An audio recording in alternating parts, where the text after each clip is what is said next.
मालूम है पिछले 5-6 साल में तकरीबन जब से ये रविश शुरू हुई है, जब से हुकूमतों की अदला बदली हुई है, मामलात जैसे भी हुए हैं, तब से तकरीबन हमारी कलमा पढ़ने वाली जो बच्चियां हैं, गैरों के साथ अगर उनकी तादाद देखी जाए तो तकरीबन 15 लाख के अबव होगी।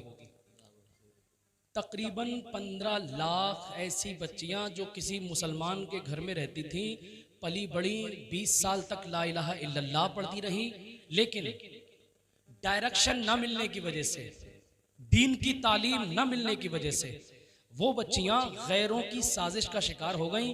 और हाल ये कि वो जान तो जानी थी लेकिन वो अपने ईमान से हाथ धो बैठी।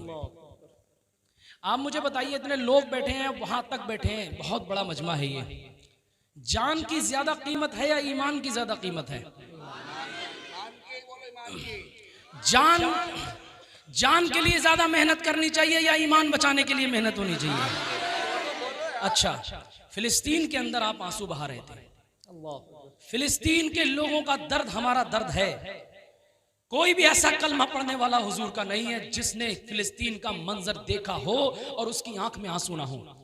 दस्तरखान पे खाने हम भूल गए रमजान के महीने में, लेकिन फिलिस्तीन का दर्द हमारी आंखों के सामने है, मानता हूं, लेकिन ये बात याद रखो कि फिलिस्तीन वालों की जान गई है, उनका ईमान नहीं गया है। फिलिस्तीन वालों की क्या गई है? उनका ईमान।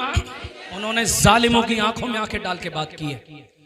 उनके तन पे कपड़ा रहा नहीं रहा, उनके सर पे छत रही नहीं रही, लेकिन अल्हम्दुलिल्लाह उन्होंने बबांगे दुहल कहा, हस्बुनल्लाहु व निअमल वकील, निअमल मौला व निअमल नसीर। उनके ऑपरेशन होते थे, कोई सुन्न का इंजेक्शन नहीं लगता था, लेकिन उसके बावजूद भी उन्होंने अपने ईमान की हिफाजत की। किसी यहूदी के हाथ उन्होंने अपना ईमान नहीं बेचा। चाहते तो कंप्रोमाइज कर सकते थे जान बचाने के इवज में, समझ रहे हैं आप? इतना हो सकता था कि वो कुछ भी कर सकते, लेकिन नहीं किया। बिल्कुल करबला का दूसरा मंजर देखना है आपको तो आप फिलिस्तीन को देख लीजिए। लेकिन तुम्हारे यहां हिंदुस्तान का क्या, यहां तो ईमान जा रहा है ना, ईमान। वो फूल जैसी बच्ची, वो लड़की जो तुम्हारे यहां रहने वाली थी, आप बताइए, वो ईमान छोड़ के चली गई, इस्लाम माँ बाप को दगा दे गई, पूरी मुस्लिम कम्युनिटी की नाक कटा करके गई है। इसमें जिम्मेदार कौन है? इसमें जिम्मेदार कौन है? बस जल्दी जल्दी सुन लो। सबसे पहले जिम्मेदार है उसके माँ बाप, भाई बहन। उसका बड़ा भाई जिम्मेदार है, उसकी माँ जिम्मेदार है, उसका बाप जिम्मेदार है कि उसने बेहतरीन तालीम और तरबियत का इंतजाम नहीं किया। और दूसरी जिम्मेदारी यह है कि जिस तरीके से आज मदरसों की जरूरत है, मदरसे बनाइए, मदरसों को खूब अच्छा करिए।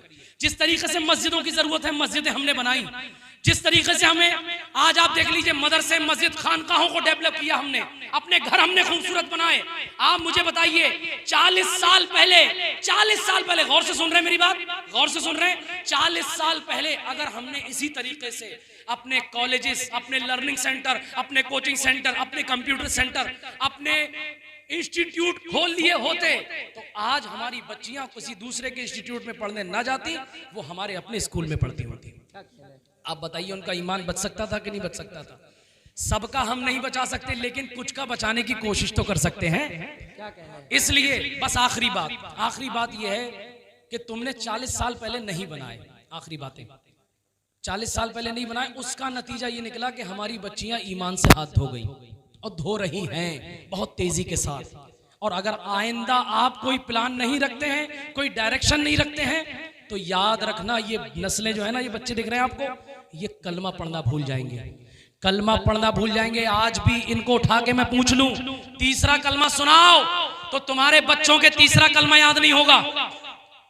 और अगर मैं इनसे पूछूं, जी, और अगर मैं इनसे पूछूं कि आप प्रेयर सुनाइए, स्कूल की प्रार्थना सुनाइए, तो सच बता रहा हूं ये सब सुना देंगे स्कूल के अंदर क्या पढ़ाया जाता है इनको। इसलिए हाथ जोड़ करके गुजारिश है, अगर स्कूल की कमी है तो स्कूल बनाएं, कॉलेज की कमी है तो कॉलेज बनाएं, लर्निंग सेंटर की कमी है तो लर्निंग सेंटर बनाएं, और मकसद वही हो कि उसमें पढ़ने वाला बच्चा हुजूर का गुलाम हो जाए।